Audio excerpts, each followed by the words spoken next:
The time is now. And it is official. Here we go. Bobby Lashley cannot believe it. Cashing in his money in the bank contract. Bobby Lashley just here is your winner and the new WWE Champion, Big E. Can you believe it? When Ryan's when it's time to begin, it's on the Rewind Around with John Pollock and waiting me 18. That makes sense that these things we see in the ring every week on TV. It's Rewind Around for Monday night. Download it Tuesday morning from the Post Wrestling site. It's Rewind Around for Monday night on USA Now on the John and Wade. Take the mic. And we are live. Welcome, everybody, to Rewind to Raw. I am John Pollock, and I'm not joined by Wei Ting, the man who certainly knows, after all the Raws he has sat through, he sure knows the weeks to take off. And sitting in for him tonight, the one and only Andrew Thompson, who is here with us. Andrew, how are you tonight? It is a beautiful, beautiful night, John Pollock. I am thrilled, absolutely thrilled right now, man. The biggest smile on my face. You can't fake this, man.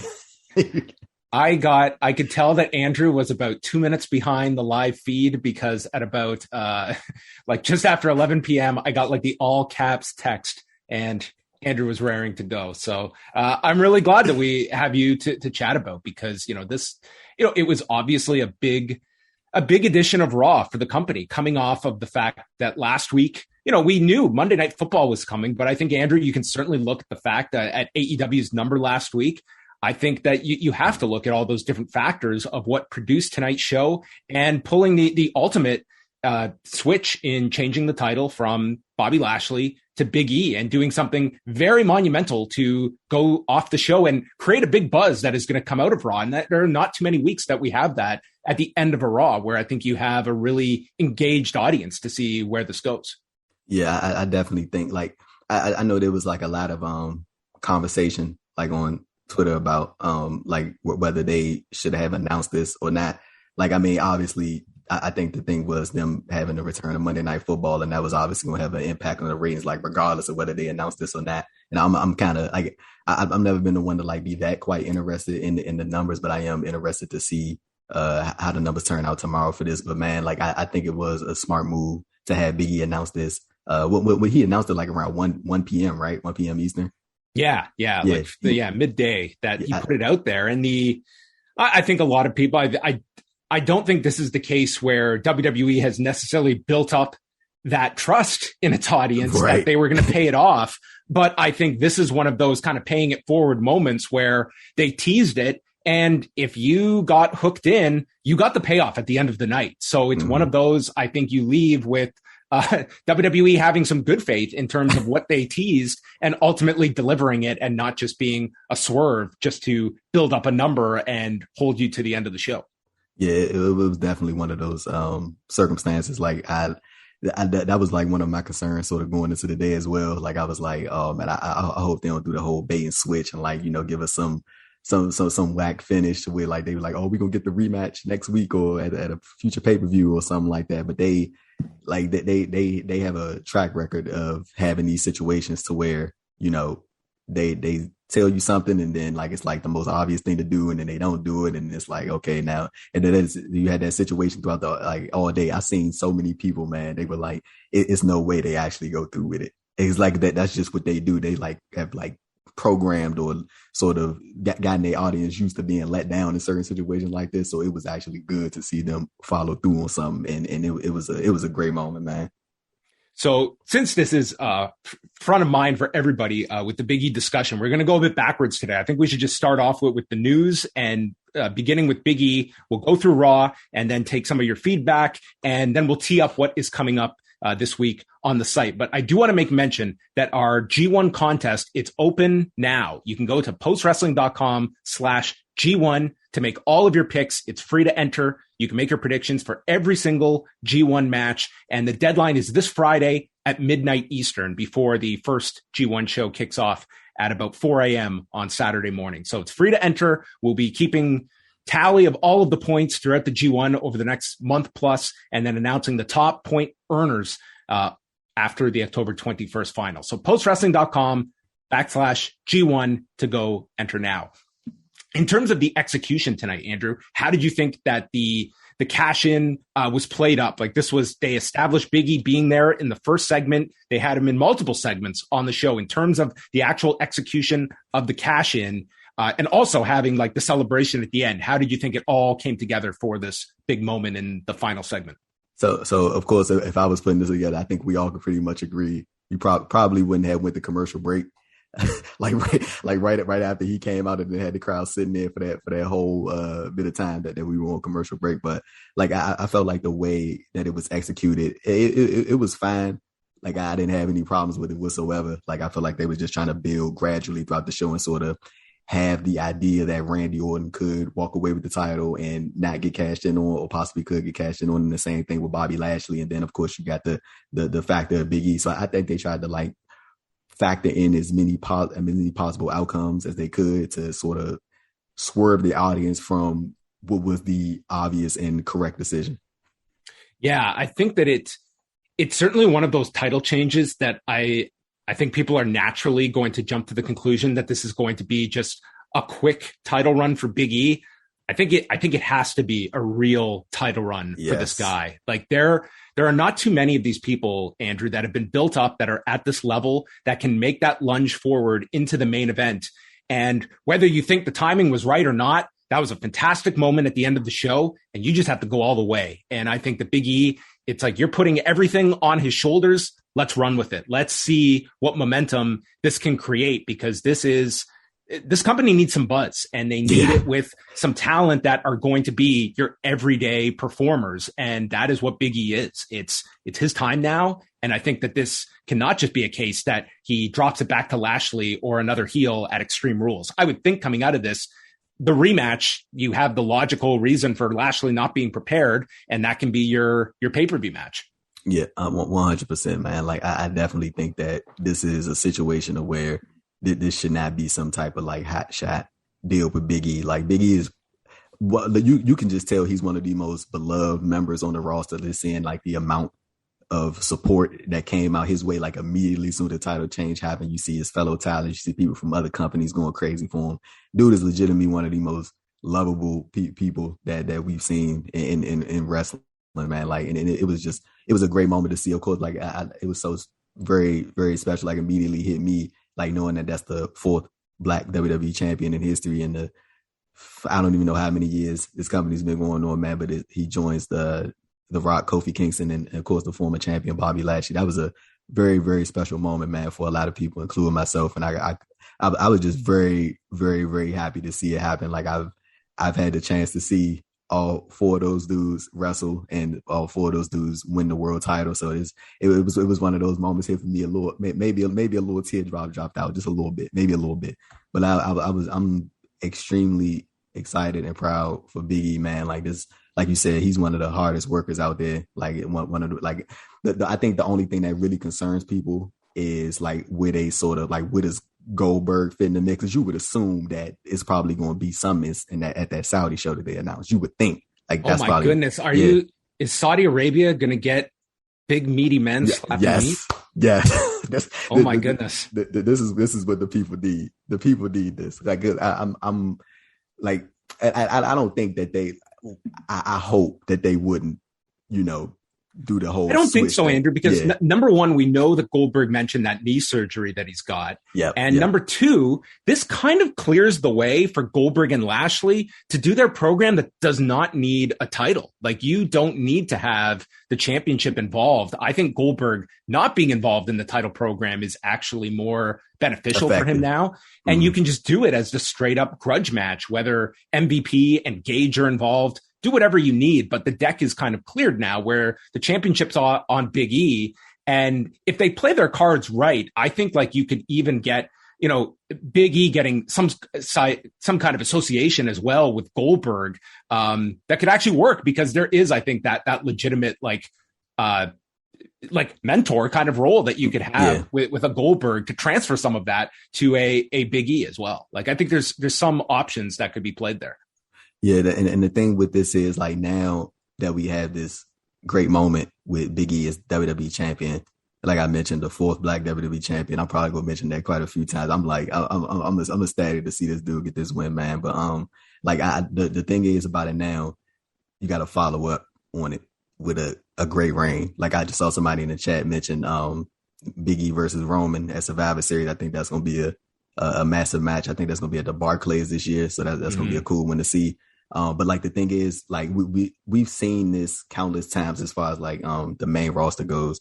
And you have that WWE, bro. They don't have an issue with building and making these moments. It's the follow up that kind of gets me. And like some of the lackluster title reigns, I want Big E to be treated with the same reverence and with the same sort of carefulness how they protect Roman Reigns. And I know some people might scoff at that and be like, well, you know, Big E and Roman Reigns, they're two different people. I'm like, the thing is, it's like, bro, it's like this simple, bro. It's professional wrestling. You can literally make anybody a star and present anybody as a star. All you gotta do is just present them as such. The people will believe if you present such individual as a star. Like, I feel like the simple thing to do is just line up credible challenges for Big E. Do not go the same route of like trying to throw at him a Baron Corbin or a Dolph Ziggler or any guy within that same sort of realm. Line up credible people for him, and while you lining up those people, you line up the next person and just keep them in these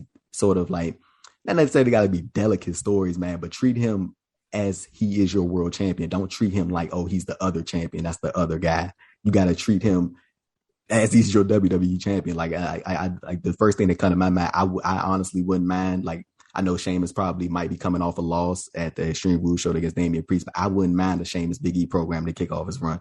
I know they could get some good matches out of each other. And while you're trying to figure out who's next up, that's why you do that. Get 2, maybe 3 matches out of Big E and Sheamus, because I know they probably do really well together. And then while you're in the middle of figuring that out, you build up the next person. Like, I just don't want this to be some type of like lackluster title reign where it's just like, oh yeah, he got the big moment and he got to celebrate with his friends and he got the, you know, very special moment. And then now it's just like, oh, well, we just, you know, we just like sort of riding the wave until we find the next title holder. I don't want that. I want this to be a legit title run. Treat this guy with some of the respect that he deserves, and, you know, treat him like he is one of your main guys, in which he in fact is.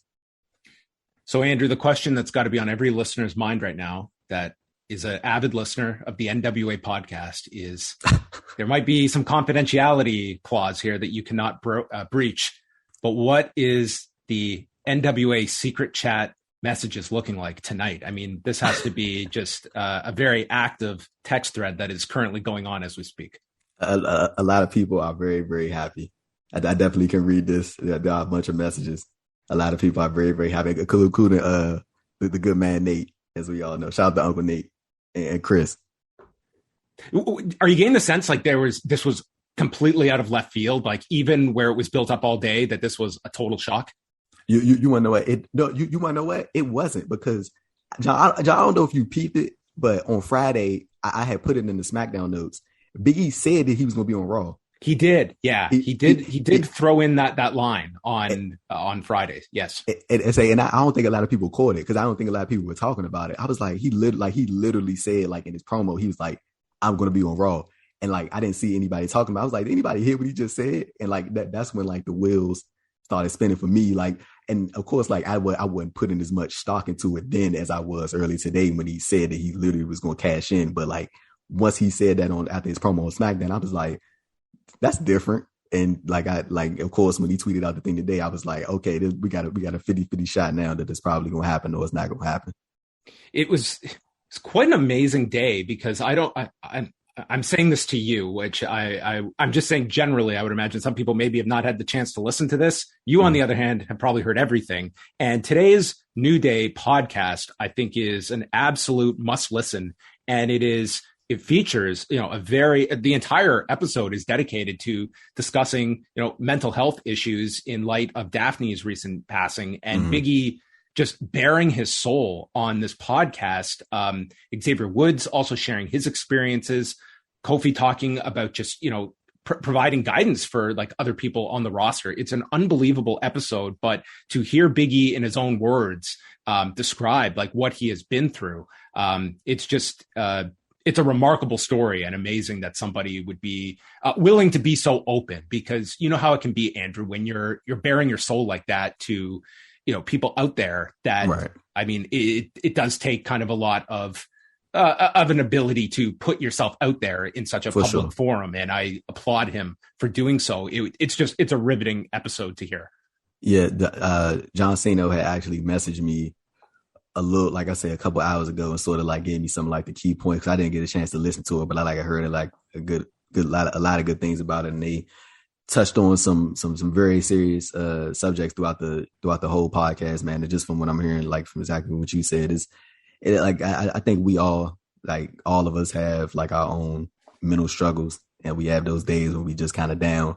I have them, you know, we all have them, and it's a serious thing, man. But I think a lot of people, you just got to realize that there is somebody, I promise you, there is somebody out there that'll listen to you and, you know, take it all in, and, you know, give you sort of be that shoulder for you to lean on. Like, you know, I got a couple people in my life that I can rely on if I'm having a down day, or, you know, I'm feeling like just, you know, down in the dumps, or, you know, having just a struggle of a mental day.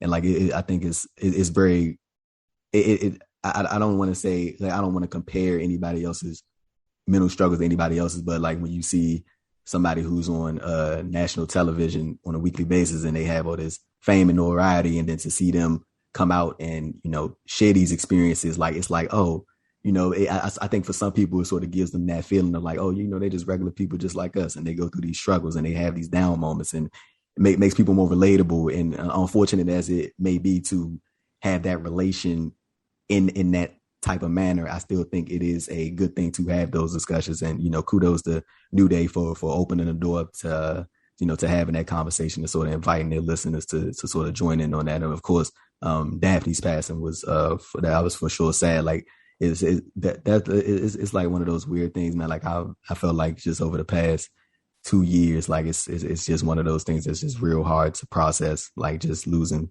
people in general, like whether it be personal or, you know, you're seeing people that you have known through social media or like anything of the sort, man. Just seeing people lose people, it is something difficult to process. And I'm glad that they opened the door for that, and you know, they just, you know, a bit their souls, like you said, and you know, yeah, basically.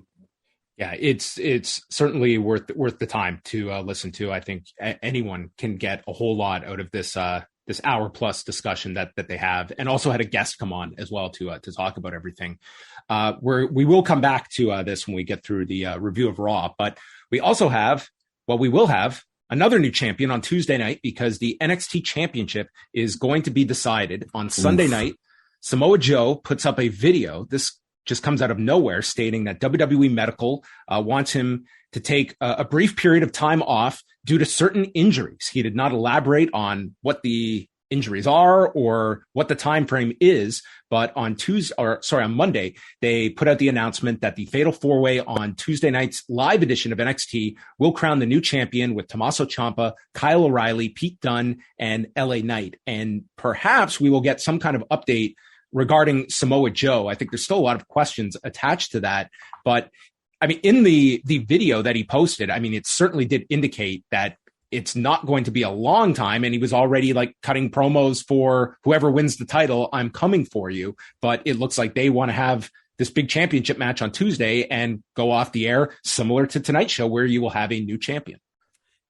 I was going to ask you, John. I was like, do you? I'm not going, because I mean, Joe has had his fair share of injuries. Like, that's no, you know, thing. But this was like so random. Like, I was actually going to ask you. Like, I remember I had that written down in my notes. I was like, so like, what do you kind of like think about the whole like hit? Like, because like you said, it came out of left field, and like I remember when that popped up on my feed on Sunday, I was like, okay. Like, of course, I hope Joe gets better, but that was just like a whole thing right there. I mean, it's like he hasn't done any wrestling since the one takeover match with Cross a couple of weeks ago. So, I mean, like, it's pure speculation, but I would guess that if there was some kind of issue. Like the way it was worded was that it does not sound like it's something that's going to take him out for any significant period of time, but they very well may have felt that with NXT, with this whole new relaunch of NXT, that they want to do something big with the title immediately. And therefore they don't want to wait a couple of weeks, or it might be not even a definitive period of time that they know when Joe will be cleared, that they just want to have that title to do whatever plans that they have and have that title in circulation. But it's a surprising one because it totally came out of nowhere. Who would you run with? Like, who you think is the smartest pick to like sort of, take the reins as an NXT champion? So I'd look at it that if it is Pete Dunne, I think that would be as strong a determining factor of Dunne's status with the company, that if he is winning this, I get like O'Reilly and Ciampa. I guess you could go with either of them. I don't see LA Knight winning this. So, I'd kind of look at like Dunne. I mean, the big asterisk is just, determining his status, but I think there's a fairly decent chance that he wins this. Hey, John, let me ask you something. Do you think Kyle O'Reilly's singles run is like clicking 100%? Like it feels like I can get into it, but it's just like I don't know if it's like NXT title. Like I don't know if that's just me, but it's just like it even when he was still doing the stuff with Adam Cole always felt like that guy. And even though Kyle was getting wins over him, even in defeat, Cole was still felt like that guy. I think with Kyle O'Reilly, I think it's a personality that they're very much trying to really hone in on and develop. I thought Kyle, a lot of his I found like there were comedic elements that were there, but he played off of the others so well that it worked in that kind of dynamic. Whereas now the singular focus is on Kyle O'Reilly, and I think it's difficult where he's this carefree submission expert, and it's a tough kind of mix of this guy who makes he's just incorporating a lot of this comedy, and as well it's in an atmosphere in front of a couple hundred fans that it's really hard to get a strong gauge in NXT over who is connecting, what angles are working. It's a very flat environment, even with actual fans there. And it just pales in comparison to a lot of the other wrestling that we're seeing now that crowds are back, where it's something that the NXT look has needed an upgrade, but you're still in that performance center, and it's just going to be, your 180 fans for each taping. That's a really tough audience to get a strong grasp of who's over. It's a ridiculous comparison, but just imagine some of the elements tonight, not even considering the Big E thing, but imagine that in front of 180 people, and you're trying to determine what is really getting over, and taking away some of these huge reactions that are going to play an impact on your viewer at home in terms of the popularity of your product. Yeah, I definitely think that's a smart point. Even when you can even NXT hasn't really ever been a full touring brand, but if you were to, let's say, if they were on a weekly basis, be able to be in a different city every week, maybe that could sort of add, even if it was just a small venue, maybe that could just add some sort of oomph to the product. But of course, that's probably what they're thinking about going forward with the with the NXT 2.0 thing, and we sort of got sort of an animated glimpse of what the set was going to look like. It looked like a revolving seating chart type thing. People are going to be circled around and stuff like a mini WWE ECW in a weird way. But as far as where's your kind of interest in this revamp tomorrow night? Are you pretty intrigued by what the show is going to look like, what it's going to feel like? I am. I think I'm just more so interested to see what it's going to look like. And, we've heard all the talk about what they're looking for and going forward, and, sort of not banking in on some of the more established independent guys. I think that may be true to a certain extent, but I don't really think so. I think they're just more so looking at independent guys who haven't had as many miles on them. I think they're going to be looking at guys like Christian Casanova, Carmelo Hayes. They're going to be looking at guys like that who has been on the independent scene for maybe 5-6 years.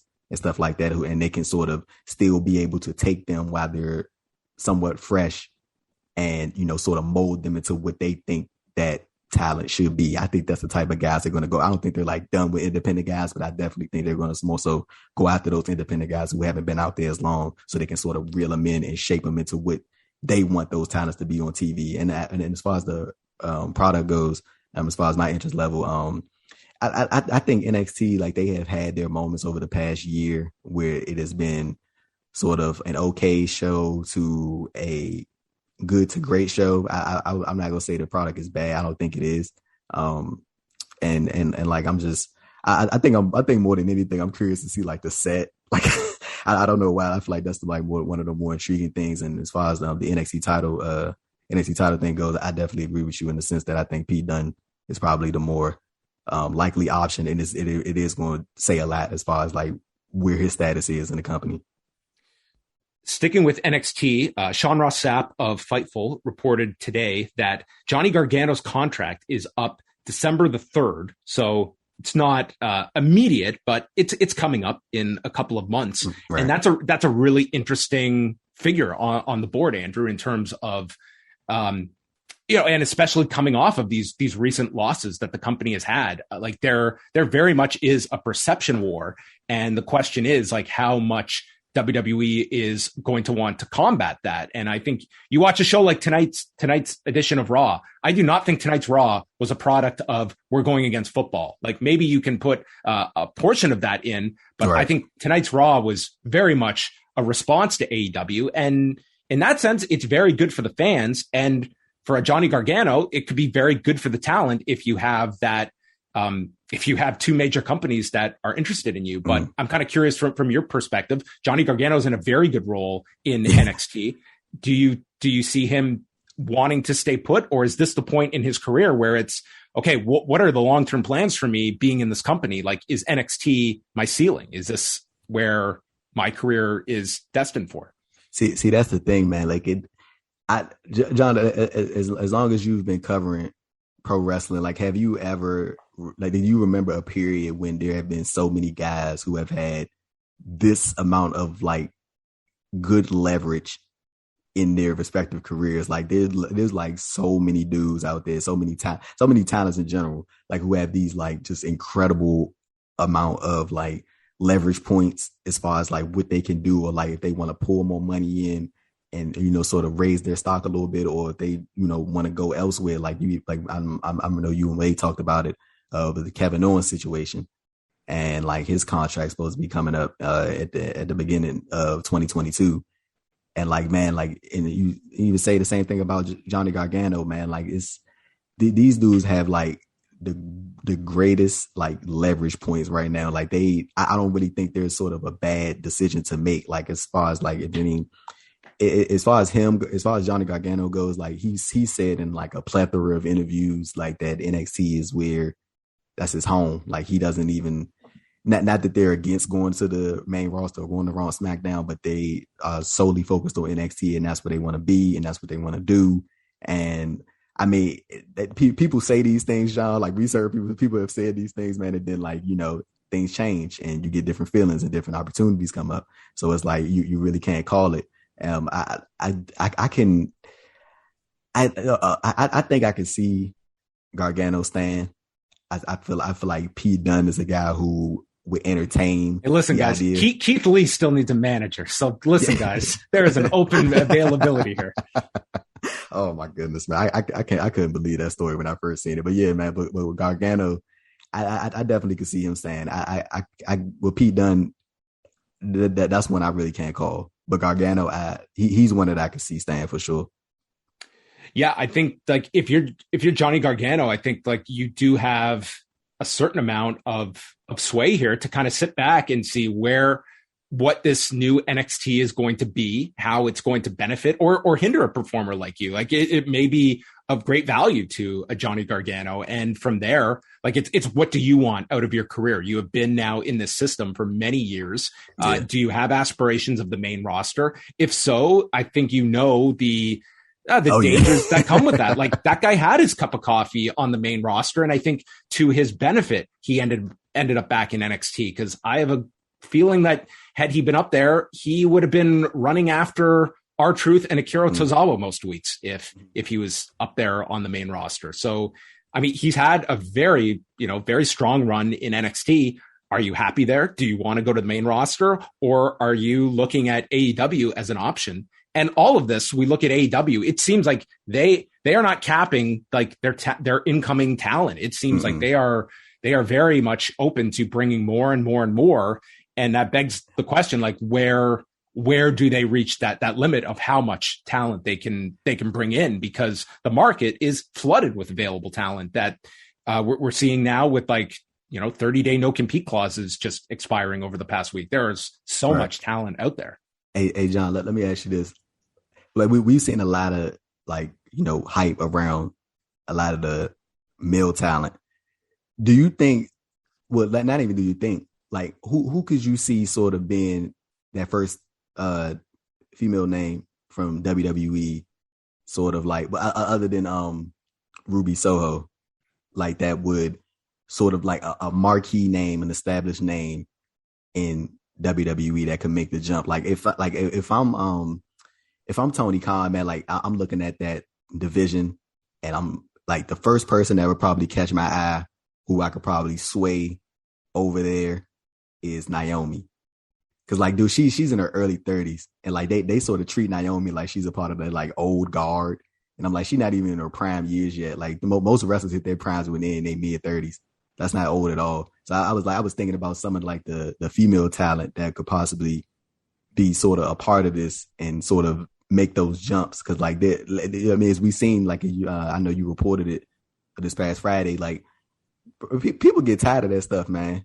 You know, like I know I saw somebody in chat, they said she too attached to the E, but I mean, you could say that about a number of people, but things change, man. And once opportunities get presented to you, I mean, it's like one of those decisions that you just got to make in real time. Yeah. And I think like it is like one thing that WWE has that it's going to take a long time, and they may never like lose this appeal, is that you have a generation of wrestlers who grew up, for the most part, a lot of them as fans. And the idea, the big dream was, you have some that I'm sure it was headlining the Tokyo Dome is a big dream, but for the most, they're thinking of like WrestleMania, and it's the big appeal is WWE and wanting to make it in WWE. And that's something AEW cannot contend with. If you are someone that from childhood had your sights set on making it in WWE, now we are starting to see, people that have been through the WWE system, have seen it, and they are opting to go elsewhere. And I think like that will take time, but I think that will kind of permeate down to performers that are looking and seeing like, where am I going to be happiest? Where am I going to get the most creative fulfillment? And like, you just look at the women on SmackDown. They have so many women on SmackDown that I don't think we even realize. Like, yes, you have your A storyline with Becky and Bianca, but you've just introduced Naomi on there. She's doing her deal with Sonya. Liv Morgan and Carmella are trying to start their little program. You've got Shotzi and Nox, who have kind of been lost in the shuffle during this whole part. You've just introduced Toni Storm on that show.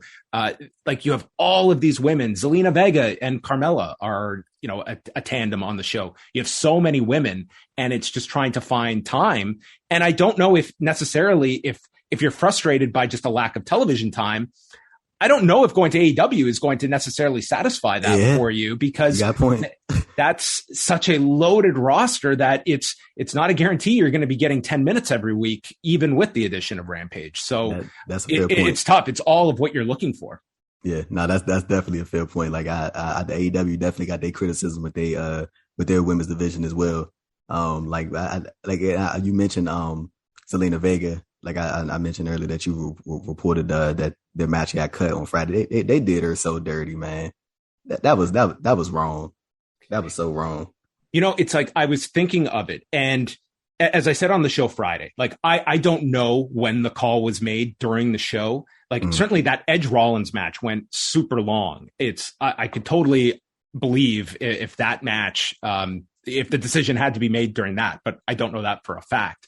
And at that point, it's like it's 9:30. So you're looking at the last half hour of the show. You've got the tag title match, the big closing angle. I think at the very least, that should have been done for the live crowd. Like pull Drew and King Corbin, at least give them the dark match and have her go out, gets to work in front of New York, tape it for YouTube or the network the next day. Like put it up as your digital exclusive. At least give her that moment to go out there and perform in Madison Square Garden on the eve of 9/11. I think that would have been the audible to call. At least let her go out there and film the match. And I think that would have been, I mean, it's not the same as performing on television, but at least it's something, you know?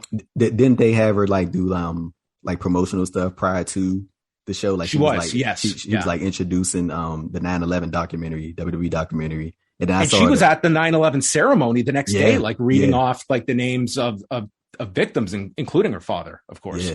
Yeah, I saw a couple of her colleagues like tweeting at her and, you know, showing support and stuff. It's like stuff like that, man. It's like the bare minimum you could have done with just let them go out there, get a dark match, tape it for YouTube, put it up, so at least they can have that, you know, and be able to see that and replay it and watching and stuff. Like it's like simple stuff like that, man, that you gotta put some stuff to the side for. Like I can definitely see, like I think I saw a lot of people like sort of agreeing with the notion that it might have been the Edge versus Rollins match that went maybe a little too long, or, you know, I ain't gonna say a drag because it was a good match, but I mean, it was a very good match. Yeah.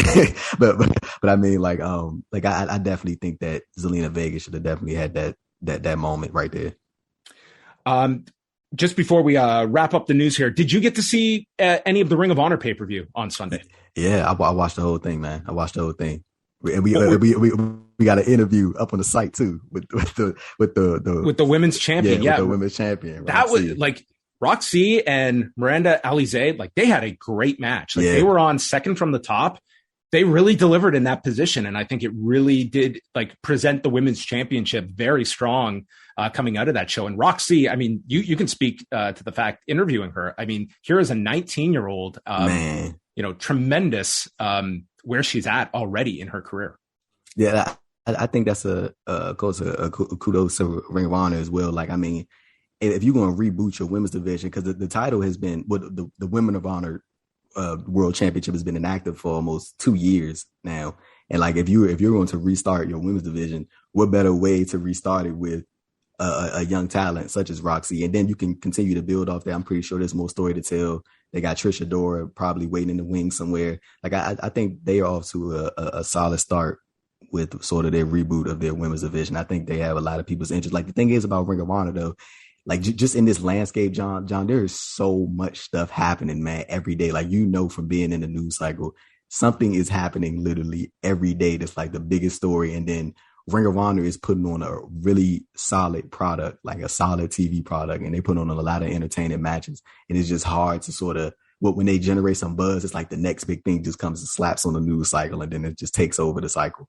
I think, Andrew, it's going to be the hardest struggle is for non-WWE, non-AEW products to be able to capture that interest, because when you're talking about just those two companies, that's a lot of people's week that is tied up in various wrestling they're following. I think New Japan has suffered from that to a degree. There's a lot of factors, but man, talking to people this week, it feels like G1 interest is the lowest it's been in years going into the tournament this year. But I think ROH, it's the same thing. It's like, I want to see, like we talk about all the talent that AEW has. I want to see some of that spread out. And ROH, they've got a fantastic roster. You know, you look at Josh Woods beating Jonathan Gresham, and I think that opens the door for Jonathan Gresham to, I think, get thrust into that main scene. Like you got the subtle tease with the handshake at the end of the night with Bandito. Like, I just think the world of Jonathan Gresham. I think that guy's one of the most enjoyable wrestlers to watch. And he has made that pure championship. It's, you know, it's a big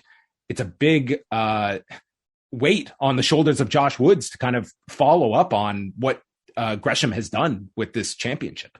Yeah, I actually had read that Josh Woods, I think his father was supposed to be at that show, and his father had recently passed away. So it was one of those, like I think the idea, I really want to go find the report. I believe it was from PW Insider that had noted this, but his father was supposed to be at that show, and he passed away a couple of weeks back. So, blessings to Josh Woods and his family, of course. But yeah, that was a really good match, and as far as Jonathan Gresham goes, man, he's becoming one of those guys that you're starting to see his name and it's like, oh, that's a dream match against so and so. That's a very intriguing match against so and so. I think a lot of people are looking forward to the Suzuki match this weekend. I think that's this weekend. Yeah, with GCW. That's on Friday, I think. Yeah. I can't wait to see that. And Gresham, like I completely agree. I think he's probably, if I had to guess, you would probably think that it's going to be him versus Bandito for the title at the Final Battle show, and they're probably just going to do a slow burn to it and build them up gradually. Well, let's get into Raw. You can find all the latest news up at postwrestling.com, and tonight's show was at the TD Garden in Boston, Massachusetts. Electric crowd tonight. Like even before all the Big E stuff at the end, this was a pretty hot crowd for Raw, and I thought it elevated a lot of the stuff on this show. But we will go through it. It kicked off with Big E coming out and just having a hero's welcome. RK Bro was out, Lashley and MVP, and so we have all of them in the ring. Big E intends to cash in Money in the Bank tonight, and Riddle just asks him, please don't cash in on Randy. MVP says it won't matter because he's not winning. And MVP explains how Randy Orton politicked in the back to switch the tag title match and flip the Extreme Rules main event to tonight. So Orton says the only way I could throw Lashley off his game was by changing the date of the title match to tonight. And they gave it to me because I'm Randy Orton. And Big E gets in the line. Two big meaty men pounding meat tonight on the USA Network. And maybe that, man. Yes, that's going to be a tagline, I think, for an upcoming pay-per-view. So the crowd's going nuts here. MVP says he always thought Big E would be the first one in the New Day to win the title and says he might be scared of Roman Reigns or Lesnar, but he's going to fear Bobby Lashley after tonight. And Lashley threatens to shove the briefcase so far up Big E's ass that he'll taste the fine print. That was a good line. Sounds horrific.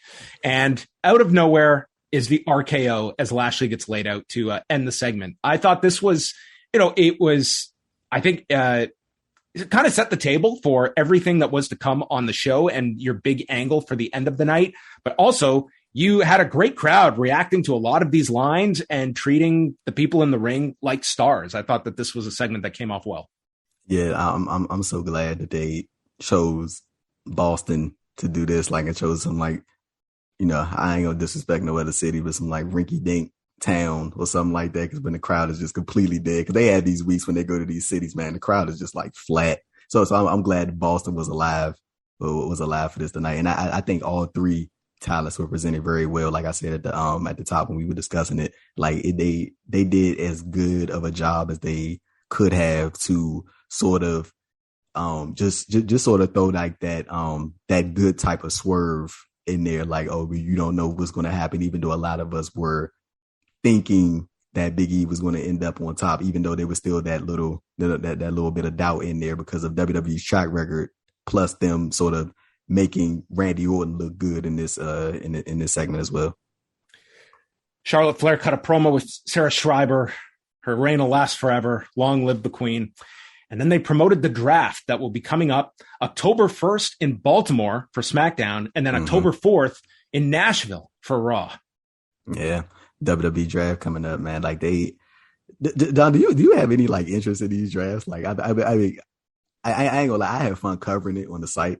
Like, I mean, it's just like hectic. I kind of like that, but like with the drafts, it's just like, Like, I mean, I think it's very few performers that could move that are really going to grab people's interest, because I think it's the novelty of someone all of a sudden being on another brand. I think that's pretty much out the window, except for maybe a small number of people. It's you see Drew McIntyre moving to SmackDown. I do. I could see that happening. Like just watching tonight's show, I get the sense of it seems like the Eva Marie Doudrop thing is totally done. I could see them just splitting off and going separate ways. Drew McIntyre seems poised to go to SmackDown. Big E seems like he's on Raw as is. So I don't even know if that's going to be a draft move. It'll be interesting what they do with Big E if he's going to be just on both shows for the time being until Extreme Rules. Like, do you expect to see him on SmackDown Friday? I think that he does make both appearances, but I think like I this literally just popped in my head. I think they're probably going to build to a Reigns Usos versus a New Day at some point. Okay. I definitely think that's going to be on the table. Like, did they have that match at Survivor Series in 2017? I believe. So Survivor Series 2017 when it was the Shield versus the New Day. Right. But that was the Shield, not the not the Usos. But like, I definitely think they're going to end up building towards that 6-man tag, and it's probably going to be a big one. Like, and I definitely think by that time, New Day will have. I mean, Kingston and Woods will have the Raw tag titles, and we'll get the whole shebang with everybody as a champion. Charlotte Flair took on Shayna Baszler. It was a non-title match. So they announced Flair and Alexa Bliss for Extreme Rules. So that's the match we are building to. And Nia Jax earlier in the day was speaking with Shayna, and Shayna explained her actions from last week, saying, "I did the same thing you would have done." Jax suggests they get on the same page. So she's out with Shayna Baszler, the most dysfunctional tag team here. Flair did a suplex to get out of the Kirifuda clutch. There was a release German by Baszler. Flair went for the running boot, missed, and then hit the spinning Andrade elbow. It wasn't the most seamless transition from the boot to the elbow, but did hit it. Flair did her moonsault to the floor, and then Nia walks out, and Flair has just been using the suck it sign repeatedly, and I guess this is her new thing. And Jax just had the most disgusted look on her face when Flair gave her the suck it sign. Baszler then sends Flair into the steps. We go through a second commercial break, and then Nia gets on the apron. This distracts Baszler, allowing Flair to land a running boot and win the match in 14 minutes, 16 seconds. So the opposite of last week, where Baszler cost Nia the match. This week, Nia cost Baszler the match. So we can prolong this until we get our Shayna Baszler, Nia Jax match. But what did you think of the match itself? I was sort of like tuned out to this one. I was like watching it, but I really wasn't like, I mean, like of course, I think you were thinking to yourself, you know what Charlotte needs? She needs a doll. That's what this program needs, a doll.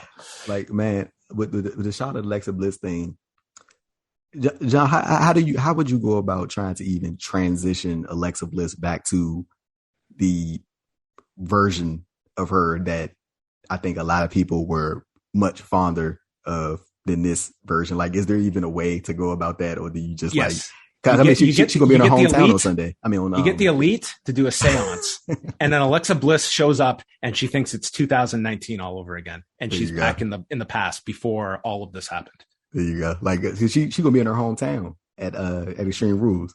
Oh my God, that's right. It's in Columbus. Yeah. So I mean, you would think she's gonna get a nice reaction. And especially if they try to, I mean, normally they go the route of the heels, like, or anybody really, like when they in their hometown, with the heels, they try not to announce it. So, but I mean, in this situation, it seems like the most likely thing that they'll probably do. So, like, I mean, with this one, even though I'm not necessarily intrigued in the in-ring portion, I am kind of interested in sort of like the idea of, like, just more so the intrigue of like the possibility that Alexa Bliss could win, because I do feel like they're trying to pad Charlotte's stats up. Like, I don't know why they just don't mention the 2 NXT women's title reigns that she has. It would make things so much easier. But I definitely think they're sort of heading towards the route of her sort of eclipsing Ric Flair's title reign record. Yeah, well, Alexa comes out with Lily, and she's got a present for Charlotte. Charlotte says, "I don't collect dolls. I collect belts." And Bliss says to take the gift. They argue back and forth, and Flair opens it begrudgingly. And inside is a new doll in Charlotte's likeness, Charlie. And we are introduced to Charlie. The crowd starts chanting Charlie. And Bliss says, "Everyone needs a friend, even a self-absorbed, narcissistic bitch like you." Ooh. And Charlotte works in a nice corporate partner plug stating that Mattel will send Alexa a Charlotte Flair action figure when you're locked up in a padded cell. But until then, I will adult you until Extreme Rules. And with that, Bliss and her fought, ending with a code red delivered to Charlotte. And say what you will, at SummerSlam, you could see there were a lot of these dolls in the crowd. Now they have 2 dolls to sell. And I have no doubt, mentioning the fact that they'll be in Columbus, I bet you there's going to be a lot of fans that buy these dolls. So if Alexa is getting merch money off of these dolls, God bless. There you go, man. There you go. Every collector's dream, coming home with your replica belt and your doll. Charlie and what's the other one? Lily. Lily and Charlie. Do you think of all the collectors out there that got the Lily doll, and now, oh my God, we got to get the first edition Charlies now. It's crazy. Like it's people that like have like legitimate like collections of these things that like go back years and years and years. So I'm pretty sure that's probably going to be some hat that they could chase after. Yeah, it's going to be wild in like 40 years when we're looking at like WWE collectors and what the big items were that they've saved from 2021. They're going to have all the doll collections and God knows what, wrappers from ice cream bars. They'll be bronzed in some museum somewhere. So somebody in the chat just said you can buy Charlie right now on WWE Shop. Of course you can. Of course I can. This company isn't introducing a piece of merchandise unless it's ready to be ordered. Please let us know in the chat how much it's going for. I'd be very, very curious. I'm guessing no less than $30. There you go. Drew McIntyre comes out, but he gets jumped by Jinder Mahal, Veer, and Shanky when the Viking Raiders run down. So we get an impromptu 6-man. Very short. It was Mahal was legal, but then got hit with a spine buster. Shanky is tagged in, and Drew just hit him with a Michinoku driver, the Claymore, and pinned him in 2 minutes and 40 seconds. So after several losses, this was just a dominant win for Drew McIntyre. The Viking Raiders were barely part of this match, and I guess just giving Drew a win. And I do think, Andrew, this is probably maybe the top guy on Raw that is going to need a change of scenery. And maybe you do one blow off with Jinder Mahal, although I don't think anyone's clamoring for it, but it seems like he could be the most likely candidate to move. Yeah, I definitely think that they're just sort of keeping Drew on TV and sort of like, just to remind people that he's there more so to like, just like until he eventually moves to SmackDown. Cause I mean, the draft is like what, like you got like 3 weeks. 3 weeks or so to the draft. And he's got the open door now. Lashley doesn't have the title anymore. So he does have that gateway to the championship.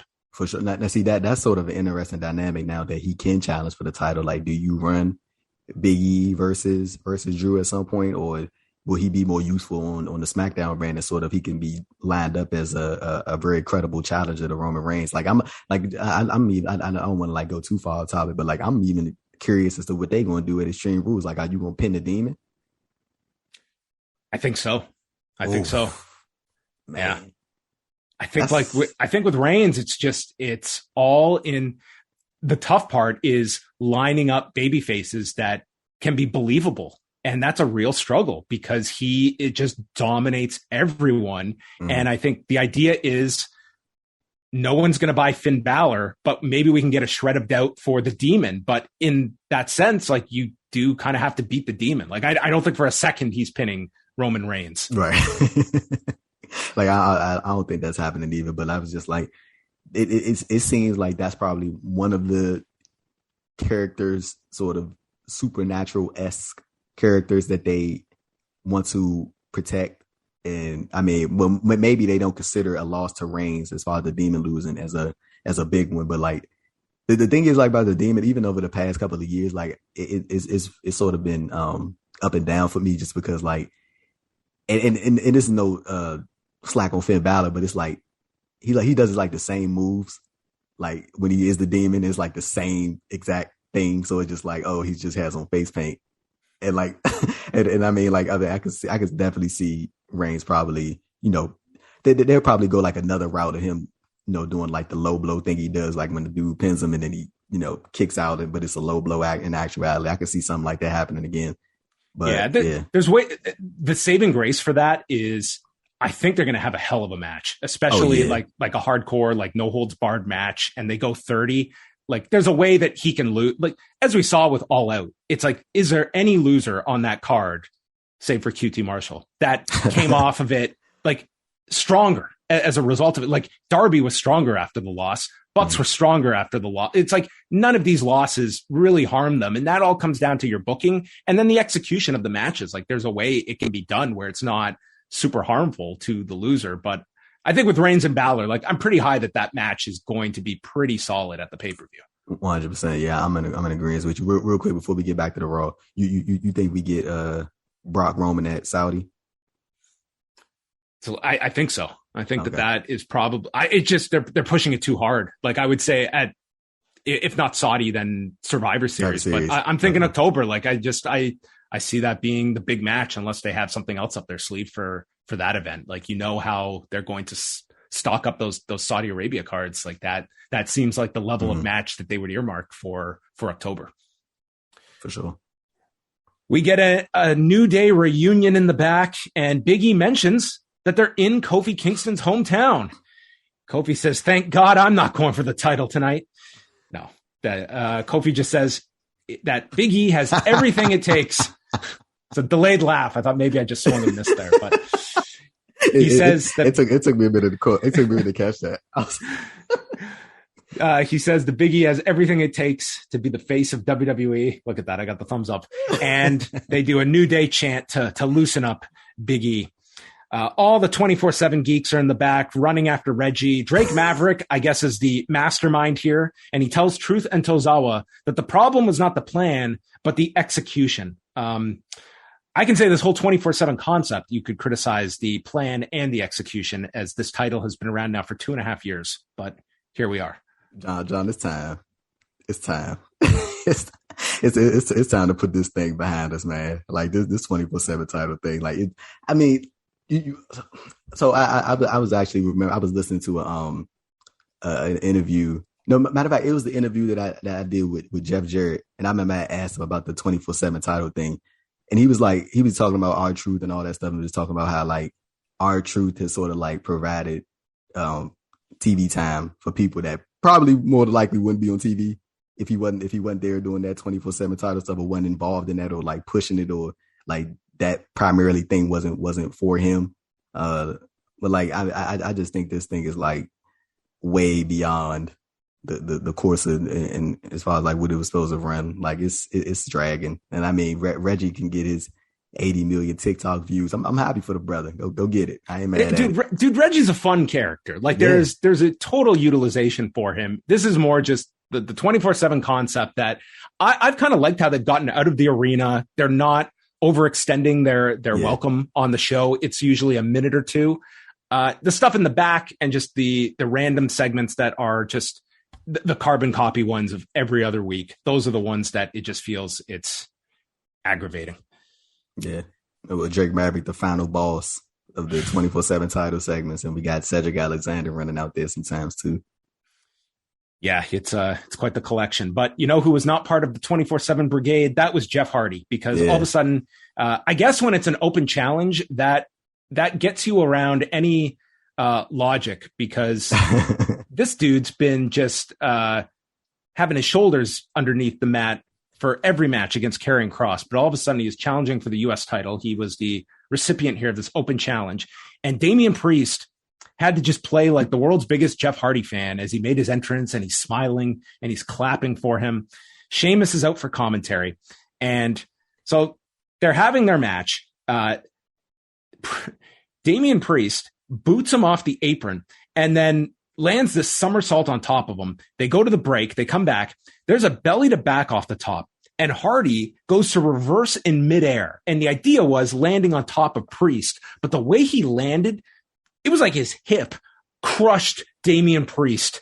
It just was a brutal landing as he lands on Damian Priest. They come back from that. Priest leaps off the second rope into Hardy. The announcers have no idea what he was trying to do. There is a twist of fate that is countered with the Reckoning that looked extremely rough, and I'm being nice. And he wins this match in 11 minutes and 21 seconds. Smooth, this match was not. Damian Priest retains, and then Sheamus just attacks both of these dudes and hits a brogue kick to Hardy, and then Damian Priest hits his own brogue kick to Sheamus. And that is the end of the segment.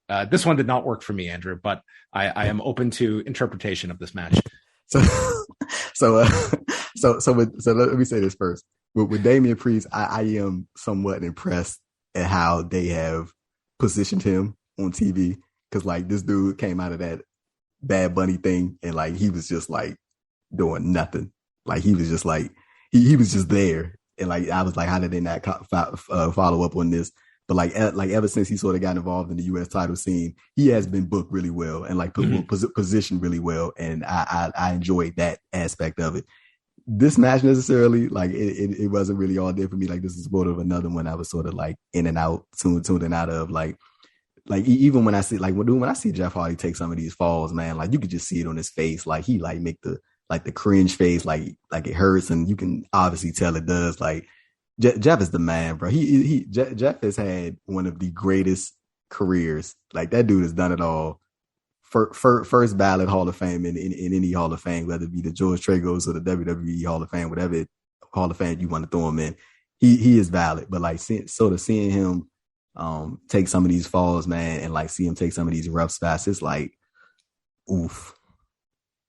It's just not to me like there's no story with him. It's like you're not capitalizing on like a Jeff Hardy and what that name provides that you could be doing with. Like it's not very inspiring stuff. I mean, most weeks he's on main event. Last week he was chasing after everyone in the 24/7 thing. I didn't even notice him last week. And then you throw him in here. Like the idea is sound that Damian Priest gets a win over, a notable, significant name. But Jeff Hardy has not been treated like a significant name for a long time. And I think then when you just want to snap your fingers and do something like this as well, the match was not that great either. So they didn't have that going for them either. But I think it's hard to just suddenly, let's wave a magic wand this week. And Jeff Hardy is suddenly treated like a legend to everyone when last week the guy's chasing after the 24/7 title. Yeah, I definitely think that's a fair point. Like they sort of like, I don't know what it is, man, but they have like trouble sort of booking like it's just the typical WWE thing. Like if they don't view you in a certain light at that time, you just won't be positioned as such. Like they've been doing that as long as we've been watching the product. Like I like something I had kind of thought about doing this match. Like it just randomly came to mind. Like when was the last time you seen one of those like Elias segments? He died and then he was reborn and now he's gone into hiding. They just dropped those cold for several weeks. I genuinely believe that they don't have a clue with this follow-up character to him. Like the guitar thing, that was like his thing. And like I think the whole point of it was for him to get back in front of a live crowd to finally do the thing. And like I feel like now they're just like, what do we do? Do we like wait and like here's a banjo, forget? Elias, knock yourself out. Right. They're gonna give him the what they call it, the Symphony of Destruction guitar. What's that big thing called? I don't even know what it's called. Oh yeah, the big bass. The big bass. Like they probably give him something like that. But yeah, like it's maybe Elias could be like a next challenger, but they like did that thing where they promote him and then like he's just vamoose. He's gone. He's vanished. Nikki and Rhea Ripley were backstage. They had a confrontation with Tamina and Natalya, setting up matches to come with Tamina and Nikki coming up next. They made mention of Gable Steveson signing with the company and the attention it received last week. And then Randy is in the locker room with Riddle. And Riddle's just going on and on about how are you going to wear two titles? And Randy should have just told him to go back to 2014 when I had to wear two titles. He just puts his headphones on and Big E wanders in wishing him luck, and we'll be watching closely.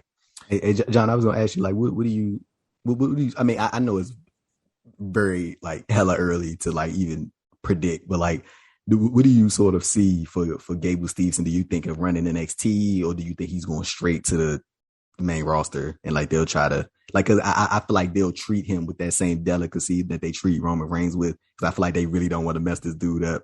Like, cause agreed.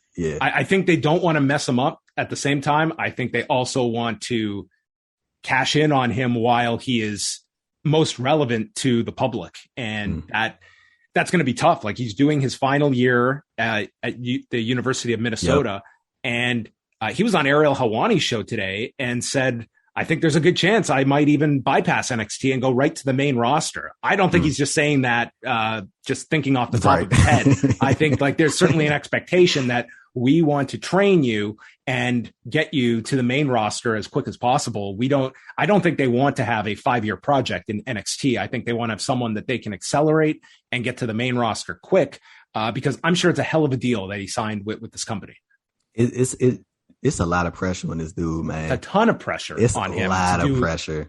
He's like going to be doing like they are going to be sending coaches and a ring out to Minnesota while he's still amateur wrestling. And I'm not a trainer, but I would imagine that training both like amateur and professional at the same time is going to be just nuts on your body and probably in your head as well. They're two different things.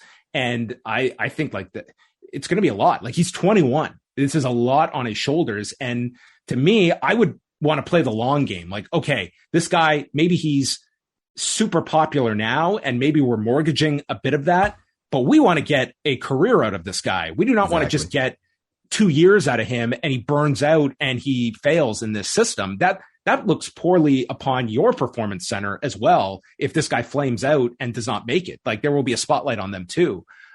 Also of note in that interview today is that he does have plans to do MMA, at least as of today, he is stating he does. Mm-hmm. So it's like with Gable Steveson, man, like you said, there's a ton of pressure on him. Like he got to show up like he had, like, cause I feel like you got the pressure of like that internal pressure of like wanting to succeed on his own. And then you of course have the WWE who's expecting a lot of big things out of it. And then you have the public who is like, okay, they hyping up this dude. Like, of course, he's a great amateur wrestler. We've seen what he can do. Like probably one of the best, if not the best amateur wrestler out there. And like, it's just a lot on him. And then I remember he had like a news conference today as well. On top of the Ariel Helwani interview, he had like a news conference, and I had read it, like an excerpt from it. And he said that he was very clear in his negotiations with WWE that as of this moment, his duties with the Minnesota Gophers, like that's his number one. And he's like, he made that like abundantly clear. Like right now, that's what I'm focused on. And like, that's my number one. And he said that WWE was all for it. They agreed. But like you said, at some point, you know, I'm pretty sure WWE is going to be like, all right, now, like, let's reel it in, and let's focus on, you know, what we signed this deal for. Mm-hmm. And it's a 3-year deal that does not include the rest of this year. So I guess it would, like, the 3 years starts next year. So yeah, it's a major project for the company. And I mean, the raw talent is there. It's a phenomenal athlete, but I mean, we've seen lots of athletes. Like it doesn't mean an automatic success story in pro wrestling. So there's going to be a lot of focus on him over these next few years, I would say. Tamina and Nikki Ash. What a match this was. So Tamina swats Nikki in the face. Nikki goes for this tilt-a-whirl head scissors that did not quite work out. She's attacking her with punches, hit a tornado DDT out of the corner. And then Tamina is hit with the tornado DDT, and Nikki is on top of her. And the referee goes to count 3. Tamina kicks out at 3, and the match is over. This was so bad. Dude, Nikki is the winner, and Greg Hamilton announces, I think it was Greg Hamilton, the ring announcer announces Tamina is the winner, and they're playing Tamina's music. What the hell was going on here? This was god awful, man. Like I remember, like I was putting up the NJPW song. Mike Rome, that's his name. Thanks to okay, it was Mike Rome. Yeah, Hamilton's Mike on SmackDown. I was putting up the NJPW article, and like I remember I looked up and I saw somebody pinning it, and then I heard them announce Tamina was the winner. They saw Nikki ASH pinning her, and then they announced Tamina as the winner. They played Tamina's theme. So I was like, dude, what is going on? And I know the match was bad. Like it was just like, man, you want to know what's crazy? Like I even know that like how Shotzi Blackheart and Tegan Nox have not touched these tag titles at some point yet. Like I know they had like 3 number 1 contender matches already. And they pinned Tamina and Natalya. Like it's best of 7, Andrew. Once you get that 4th win, then you're in contention. Then you get it. But this match was horrible. Like, and this was just a mess at the end. Like, obviously, something screwed up here at the end, and they were expecting Tamina to win this match. She did not. So this was just a total mess. From there, they go right into Natalya and Rhea Ripley after Tamina attacks Nikki, and they all get involved. Natalya just starts taunting her and just yells, "Bitch!" right at Rhea Ripley. Now, this is actually, I thought that these two had a pretty good match together. Natalya worked pretty well here with Ripley going for the sharpshooter. It got stopped. There was a ripcord headbutt, and Ripley hit this so hard, she looked dazed from this. The sharpshooter gets blocked. She catches the leg, goes for the riptide. When Tamina gets on the apron, Nikki returns because she had been in the back and trips Natalya from the floor. Ripley then drop kicks Tamina, and Natalya gets caught using the rope for leverage. And there's a headbutt by Ripley and applies her submission, tapping out Natalya in 11 minutes and 36 seconds. The correct person was announced as the winner. The right music played. This is a win. And when you look at Rhea Ripley's run on the main roster so far, it has been a interesting one. Because remember, she got called up out of nowhere, or she got inserted into that title match out of nowhere with Asuka. And like I think we all can, we all have gone back and assumed and debated about what that was originally supposed to be. I think a lot of people think it was supposed to be Lacey Evans versus Charlotte. And like Rhea Ripley's whole run has been quite the interesting one. But this whole, I'm so tired of the partners who aren't alike. Can they get along? Can they function? Can they coexist? The eternal question in WWE, and their tag division rotates around that question. Schreiber walked up to Charlotte. She moved over. She found the Charlie doll, called Alexa a sociopath, and will destroy her and Lily at Extreme Rules, and then threw the doll in the garbage. Andrew, I don't think that doll's going to stay in the garbage. I think it's going to come back to life. It's going to be on the turnbuckle next week during Charlotte's match. Oh, he's going to give it a wink. Remember that thing at SummerSlam? That was so bad. Just get ready. I think they're going to have plenty here. We're going to have a tag match out of all of this. The two dolls. With the dolls, yeah. Interdoll. AJ Styles, Omos, T-Bar, and Mace against Kofi Kingston, Xavier Woods, Mansoor, and Mustafa Ali, presented by Kit Kat. I thought this was actually a pretty entertaining 8-man tag for the time it was. T-Bar and Mace just destroyed the baby faces for the first half of this. They got the advantage on Mansoor. He tagged Woods, who was in with AJ. New Day double-teamed AJ. There was a Trouble in Paradise that got caught with an Ushigoroshi. And then everyone's in. We're just flying through moves here. Ali gets the tag and hits this beautiful tornado DDT that sends AJ into the corner where he tags Omos. And dude, this crowd gets so into Omos as he enters, and Ali is just selling like the doom of it all. And Mansoor jumps onto Omos's back. New Day grab onto his legs. They all look completely ridiculous. And Omos just throws them all away. He clears the ring except for Ali, who takes the tree slam, and one hand pins him in 12 minutes and 9 seconds. I would say if the goal of this was to make Omos look like a big monster and you got like some fun action before, I thought this achieved. But man, Andrew, where are they going with Omos? Because I'm watching this. It's like, dude, they are getting ready for big things with Omos.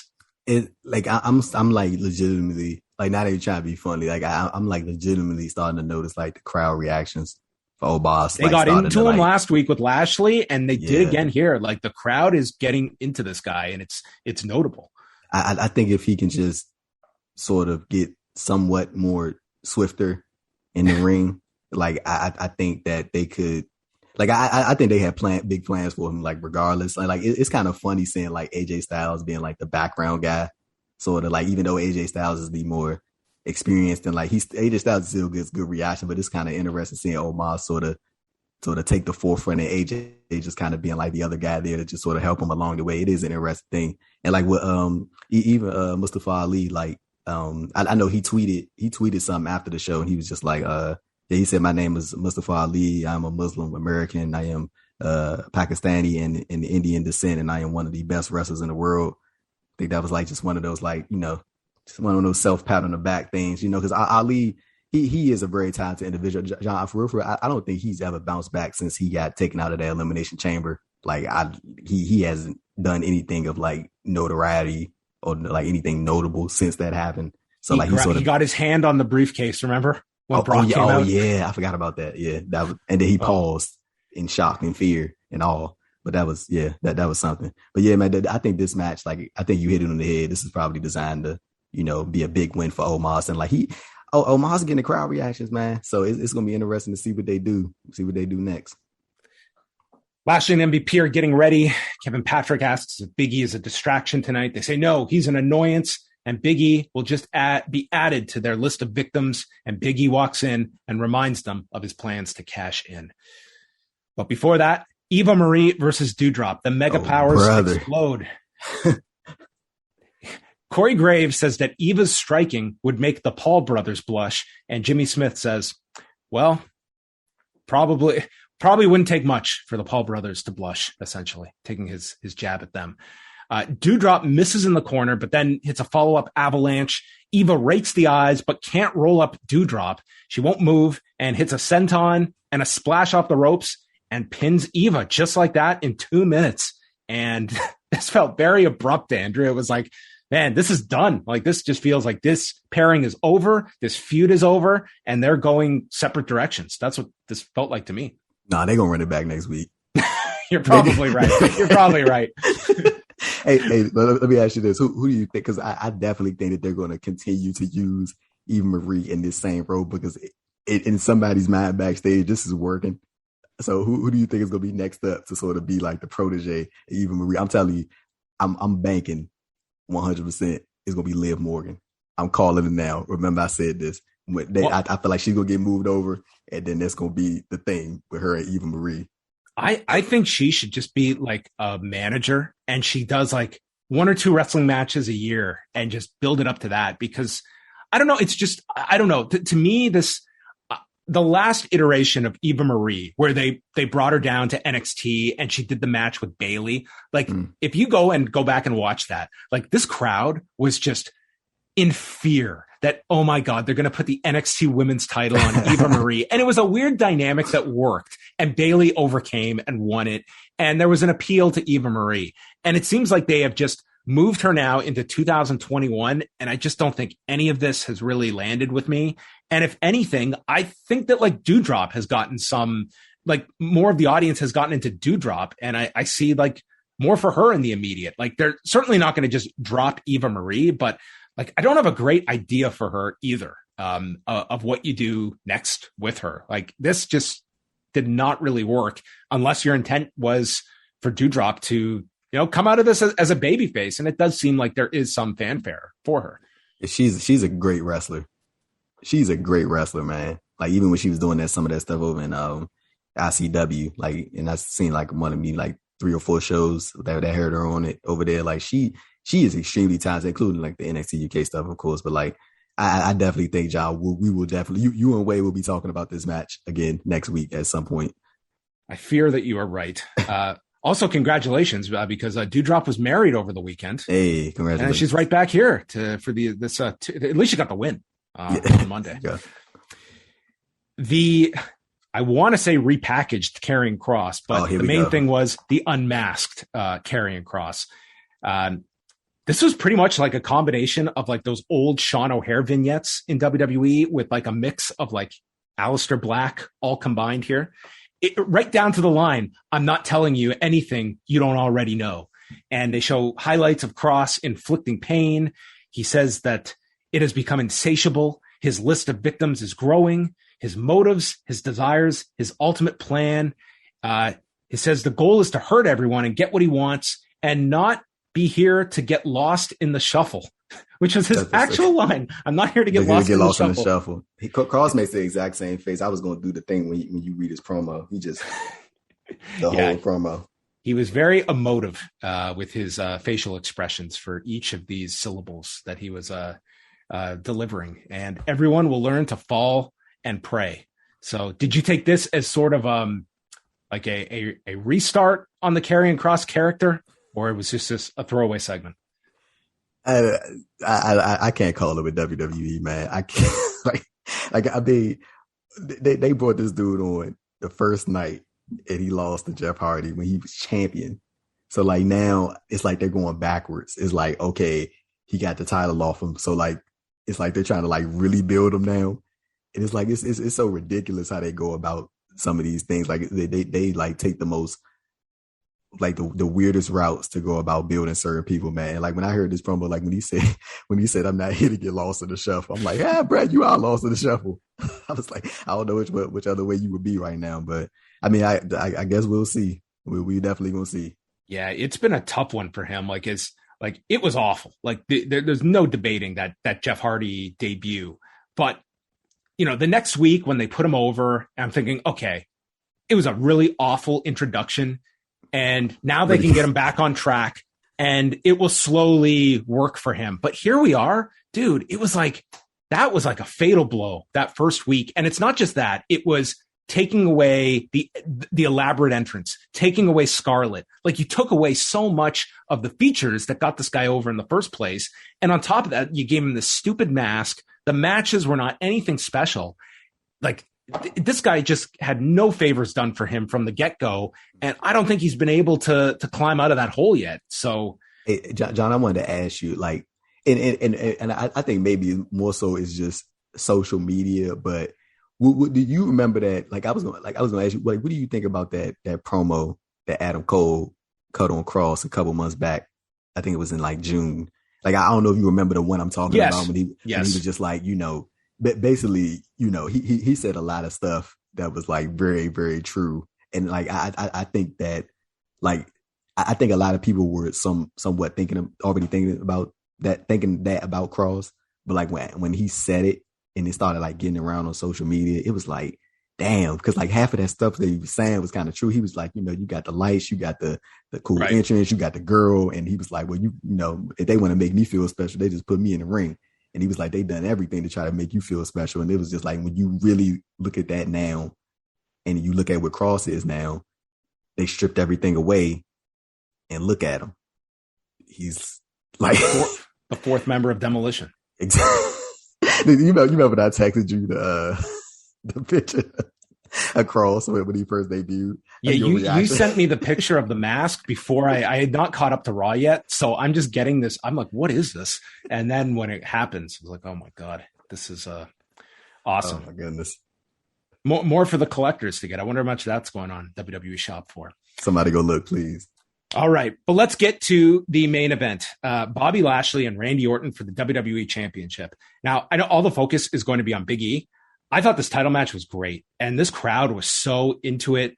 I thought Randy Orton was great in this match. He's selling his left leg, left ankle, and knocks Lashley over the barricade. They go through the commercial, and then Orton gets nailed into the post off Lashley's shoulders. And then the crowd is all behind Randy as Lashley spears him in the corner. Orton's selling big. He makes his comeback. It's a draping DDT and signals for the RKO. And this crowd is really hot. The RKO gets blocked and Lashley hits a spear. Orton kicks out at 2. And then he fights off the Hurt Lock, breaks free of the grip, hits the RKO, but he's got to roll over. And when he finally does, MVP pulls Lashley away. The crowd is livid. Riddle gets into MVP's face. Orton hits MVP with an RKO on the floor. Crowd is still chanting for Randy. He climbs into the ring, and Lashley has had enough time to recover, spears Randy, and pins him in 13 minutes and 21 seconds. I thought these two had a really great match together. Yeah, I think the match was really solid. They surprisingly, I'm not even gonna lie, I didn't think Orton and Lashley would play well off of one another, but they really did, and I think they really told a good story. Like, even with Lashley, man, like he had me like legitimately convinced that he was hurt. Like, he like going like out of that match. Like, the death spot. Like, I legitimately, like, the way he like sort of jumped up and he like made it seem like he tweaked his knee. Like, I legitimately thought he was hurt. So like, kudos to Lashley on that table spot towards the end of the match. But yeah, with Orton and Lashley, like, it's gonna be one of those matches, John, that sort of like something that comes to recent memory is Omega Christian. Like, that match was really good, and it got overshadowed by the debuts of Cole and Danielson. And with this one, I think it's going to be one that people sort of like, they'll probably remember if they go back and revisit it at some point. But like, just because the Big E moment was so massive that maybe people won't remember it in the long term as far as how well Orton and Lashley worked off one another. Lashley throws Riddle out, runs him into the post, and then slams Randy through the desk. But as he slams him through, as Andrew mentioned, he starts limping, and he's limping his way up the steps into the ring. It was tremendous selling by Lashley, and boom, Wale plays, and out comes Big E, and this crowd goes nuts as they know what's next. And out comes Big E. He's got the briefcase. He hands it in. Dip to black. We go to commercial break, and everyone was livid for this as they were just milking things for those final 3 minutes of the show. And that's how much time is left when they come back and the bell rings after Big E just slaps the hell out of Lashley. Big E goes after the knee, which has been injured. He lifts up Lashley. He blocks the big ending, spears Big E, and Big E gets there's a 2 count, and he kicks out. Lashley lifts him up. B pops off the shoulders and grabs him for the big ending and wins the title in a minute 14. This place went nuts. The New Day comes out. Great moment to go off the air with. It was just like a rare, like feel-good moment to end a WWE show, which they hardly do enough of. Yeah. But this was a really cool moment to end the show with. And, you know, some people took issue with the fact that it's Big E taking advantage of Lashley while hurt. I don't think the crowd read that at all. I think they got an awesome moment, and you have left the door open to do the rematch now in a couple of weeks at the pay-per-view. And I think that needs to be another solid win for Big E. There is no way he can lose that belt in 2 weeks. And I think you've got to put everything behind him, make this work, and give him every opportunity he can, because he is someone the audience wants. So provide that.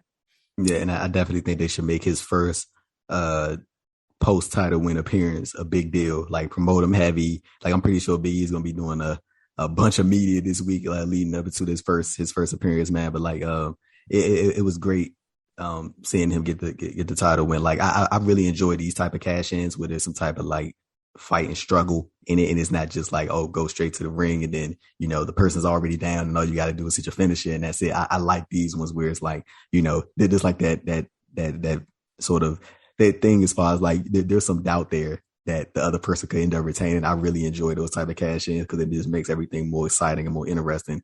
But ultimately to see Big E get the title win, man, and like you said, I think that they need to, like I mentioned earlier, like I think they need to treat him with the same reverence as they treat the other world champion on SmackDown, which is Roman Reigns. Like, treat him with that same sort of respect and build him up, Will, because if you make people believe that he is on that same level, then, I mean, if you treat him like he's on that same level, people believe he's on that same level. Like, because Big E, he has every tool possible that you could want. He could talk on the mic, marketable dude, people like him, and he could obviously go in the ring. So I feel like there should be nothing that should prevent Big E from having a good and lengthy title run. And I, like, honestly, like, I'm looking at it and he's probably more likely going to be on Raw a full time at some point. Probably, you know, they probably have him going back and forth until the draft, and then I think so. I would be shocked if they don't put him on SmackDown. Just like he's going to be the big buzzworthy star this week that you put on SmackDown that can do a number. And listen, with AEW putting up some big shows, it's like tonight you have now created something where,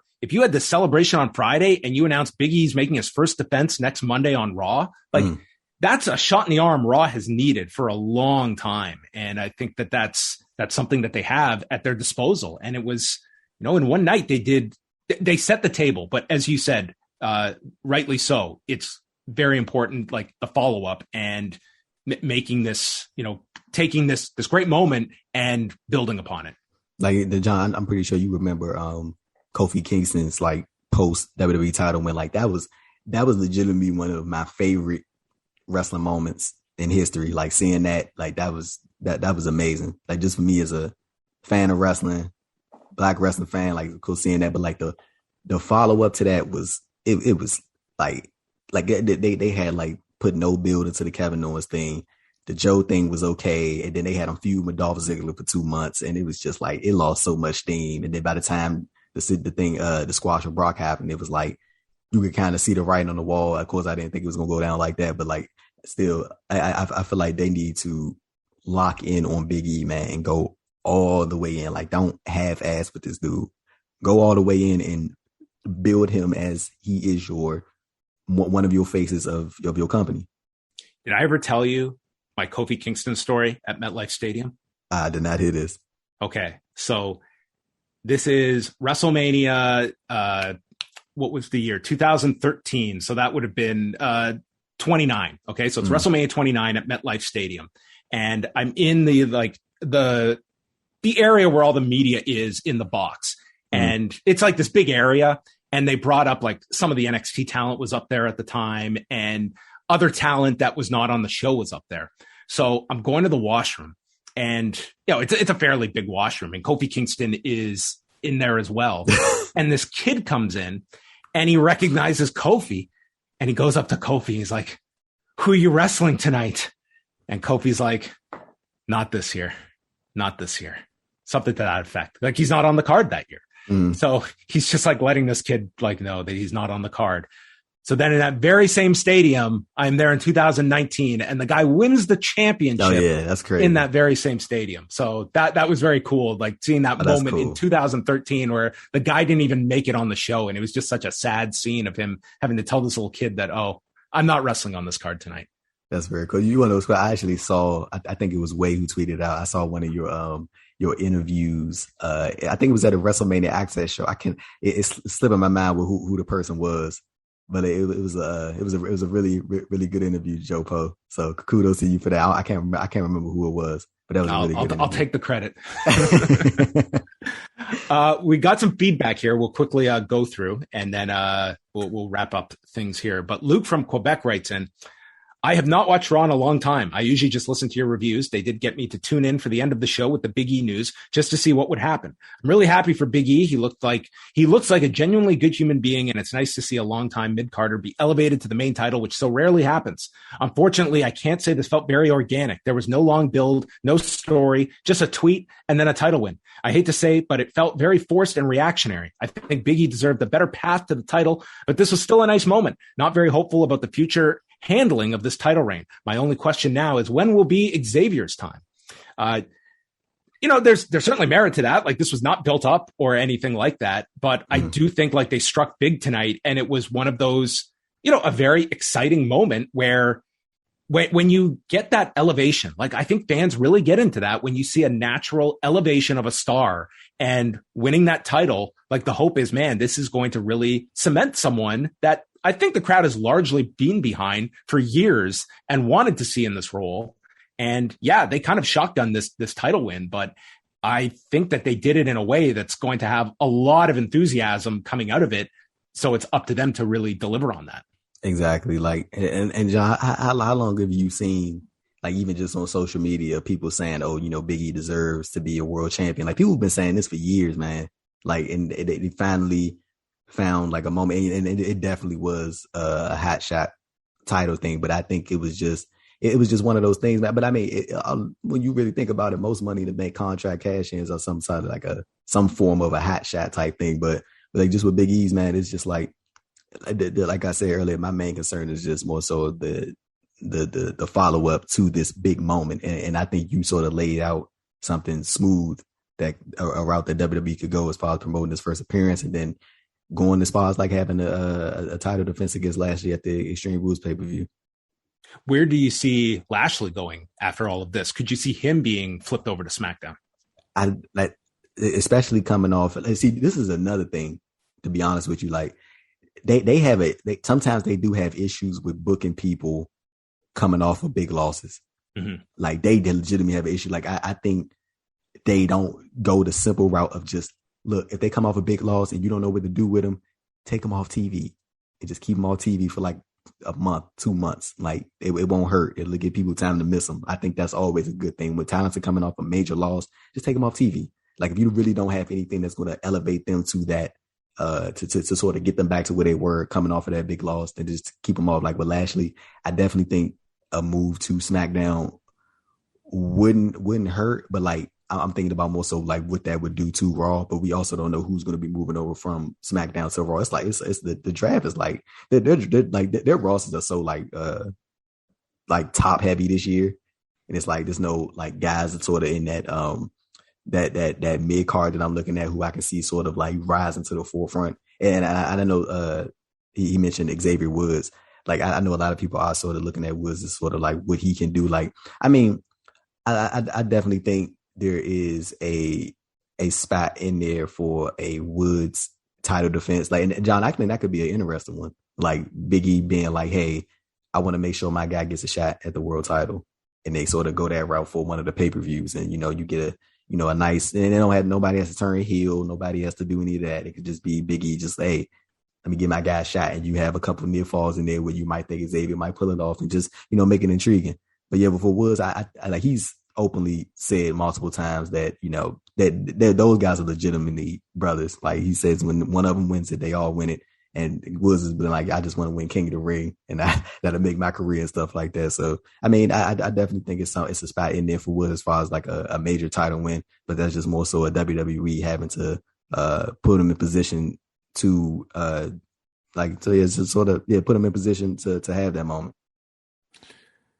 MJ writes, with the timing of the Big E podcast and now his championship win, do you think the timing is coincidence?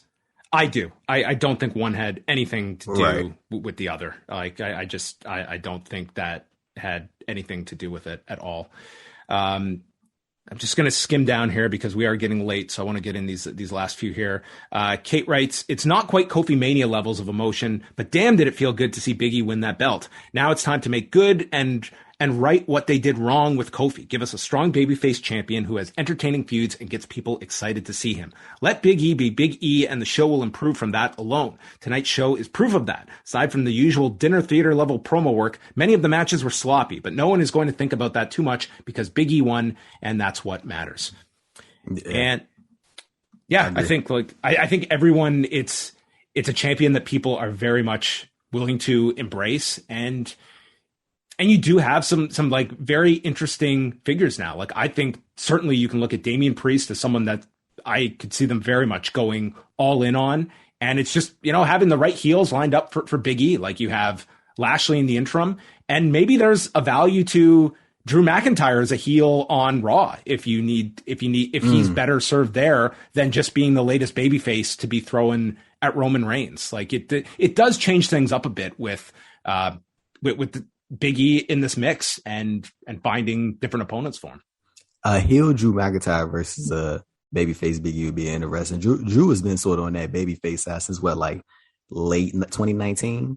Mm-hmm. Yeah, like I think that would be a good feud right there, especially if he doesn't move to SmackDown. And let's say you want to move Lashley over, I think that would be a really, really positive for Drew. And I was gonna say, John, man, they posting the pictures, man, a Big E and Brody together. Oh man, they tugging at the heartstrings, man. They tugging at the heartstrings. Wow. Last one here is from Muggin. Going into tonight, I had feared that WWE was going to dangle the carrot of Big E becoming world champion all night, only to take it away. I was proven wrong. Bobby Lashley did a fine job as the champion, but Raw desperately needed some kind of change. I'm not saying Big E winning the big one will fix the myriad of issues this show has, but it's a start. Couldn't have happened to a nicer dude. What a feel-good ending. Yes, it was. I don't think like Raw was. I think they certainly needed something big like this to, I think, inject some excitement in it. But I thought Lashley was a very strongly booked champion. Yeah. The issue, I think, was just finding the baby faces for him essentially to feud with. Like Randy Orton, it's a good match with him. I don't know how much interest was really being drawn from that feud. I think it was just trying to find baby faces, which this company has struggled with. But now you have one, and it's finding heels for him. And I think that there's probably like a renewed interest, at least, especially in Big E, that is at least going to get some casual viewers to see what is next in this story. Yeah, I definitely want to give a shout out to the way they position Lashley on screen, man. Like he had a really solid run. Like he was booked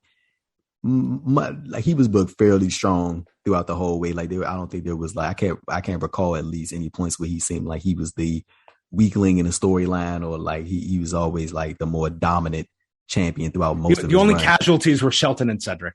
Yeah, 100%, man. But yeah, I'm like they did a good job with Lashley. I give them props to WWE. They don't get a lot of stuff right, but they got Lashley pretty much fairly right, and I'm hoping they do the same. And a lot of credit to MVP, who was a huge reason for that, man. Oh, my goodness. Like, think about that, Andrew, of a guy that was, like, there for a Royal Rumble cameo and then got, like, the tryout as a producer, and he ends up being this main event mouthpiece for your heel champion. And I seriously think a lot of people are going to look at this run of MVPs as his most significant, and it wasn't an in-ring one.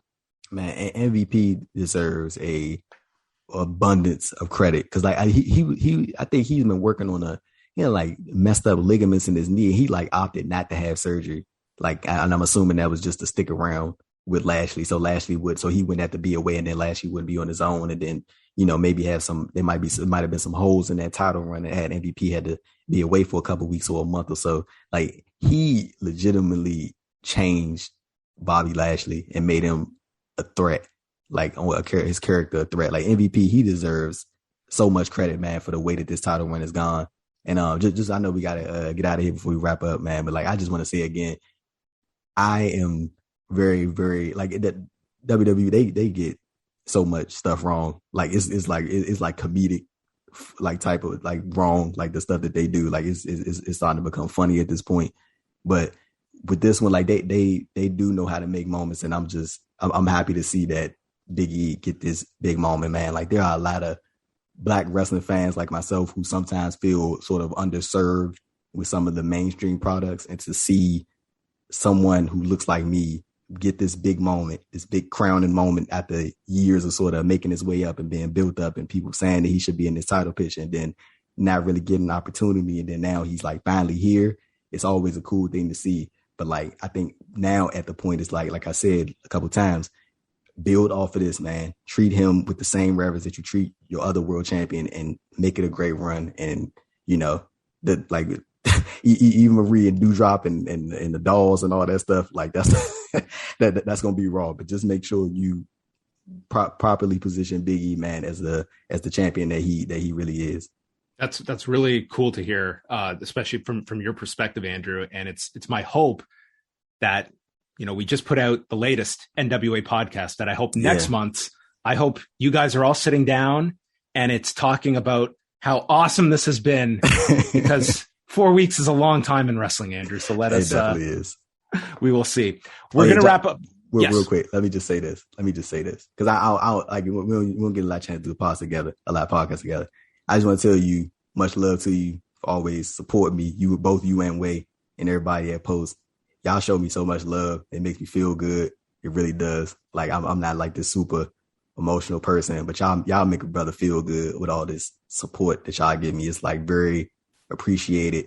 Like even when the stuff with the Chris Hero tweet, like I saw so many of you guys from Post that was like just this abundance of like support and like y'all just pushing me forward, man. Y'all be making me seem like the biggest deal or earth. So I greatly appreciate all of y'all, you and John, you and Wade, Nate, all y'all, man, for supporting me and for showing me love and sort of positioning me as like the quote unquote youngest in charge, which is hilarious.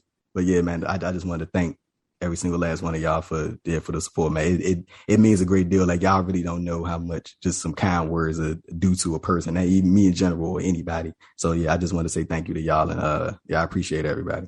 Well, one correction. You are a big deal, Andrew. I appreciate that, man. We're just going to quickly look at the schedule this week. So Tuesday, we are going to be dropping a new Rewind Away, where Way and I will be going back to April of 2004, the April 15th edition of SmackDown that year. Andrew, I believe that you would have been roughly 8 years old at this time. Indeed. I'm guessing. Indeed. Oh, my Correct. goodness. This SmackDown was headlined by The Big Show throwing Kurt Angle off a ledge and going off the air with the assumption that he had killed the man. So that is what we are reviewing. Classic SmackDown from 2004. Tuesday night as well, Braden and Davey will be live at twitch.tv/upnextpodcast to dissect the entire NXT 2.0 relaunch that is happening Tuesday night, and we'll be discussing a new NXT champion. Wednesday night, John Cena will be joining me for Rewind to Dynamite. We will be live at 10:15 Eastern for Double Ice Cap and Espresso patrons. Shot in the Dark is dropping that day. John Cena? I called John Cena, but then okay. John Cena called me, and I had to make a pick, so I went with John Cena. Said, you know what, Cena? Take a number, okay? Dynamite's a very important show. So Thursday, the lineup just gets stronger, folks. WH Park will be joined by both Scrump and Stank from the PWT cast. Hey. Andrew Thompson, a veteran of the PWT cast. Indeed I am. Stank, the illustrator, the designer of the best-selling shirt in Pro Wrestling Tees history. The CM Punk, man. That's right. Knocking the merchandise out, man. Oh my goodness. Yes. Maybe they can do an alternate review of what if CM Punk had signed with WWE instead. Oh my goodness. Then Friday night, Kate from Montreal is with me for Rewind to SmackDown. And then we go into the weekend, and it is the launch of the G1, which means 2 bonus shows. Saturday and Sunday, we will be dropping reviews from the 2 Osaka cards. Those are available for Post Wrestling Cafe members. If you join now, you'll get shows covering every single G1 show over the next month. And Sunday's G1 show will feature the return of Wei Ting, who is on his honeymoon as we speak, a well-deserved week off. So I hope Wei is not listening to this. I hope he is getting drunk on the beach and not thinking about any professional wrestling this week. But Andrew, I want to thank you so much for filling in. And we definitely have to do more shows together. This was a lot of fun to chat with you. We don't get to do a whole lot of shows, but it's a lot of fun doing them with you. I appreciate you inviting me on, man. And it's been a pleasure. What would you like to plug? What is out there? The NWA podcast just dropped on Sunday. I encourage everyone to go check that out. And what else do you got going on, Andrew? Yeah, of course, everybody can go check out the written work over at the Post Wrestling site. Got a lot of good stories up there from John and myself. We out here killing it as usual, as we always do. And then I got my interview up on the of course, I had an interview like John mentioned earlier with Roxy on my YouTube channel. And the written version's up on the Post Wrestling site. You guys can go check that out. Check out some of Roxy's comments. The new Ring of Honor Women's World Champion. Congratulations to her. A lot of people are going to be trying to get Roxy now. Oh, Andrew got her last week. It's like the guy had his crystal ball ready for this pay-per-view. Very, very, very strategic plan about me. I did that all on purpose. Best believe it. But yeah, man. Again, thank you guys for all the support. Appreciate you, John, for having me. And I'm looking forward to the next podcast. And of course, you and John Cena will be live on Wednesday for Rewind to Dynamite as we head into Grand Slam, which I will predict. I'm predicting this now. We will get Adam Cole and the Young Bucks versus Bryan Danielson and Jurassic Express. Remember I said this. Okay, 6-man. That's your prediction for Arthur Ashe Stadium. There we go. Yes. All right. Well, it's going to be a very big show next week. Lots to come. Keep it locked. Postwrestling.com. Give the man a follow. He is __ himself, Mr. Andrew Thompson, for joining me. Thank you to everyone who stayed up late listening live, and we'll be back later on this week.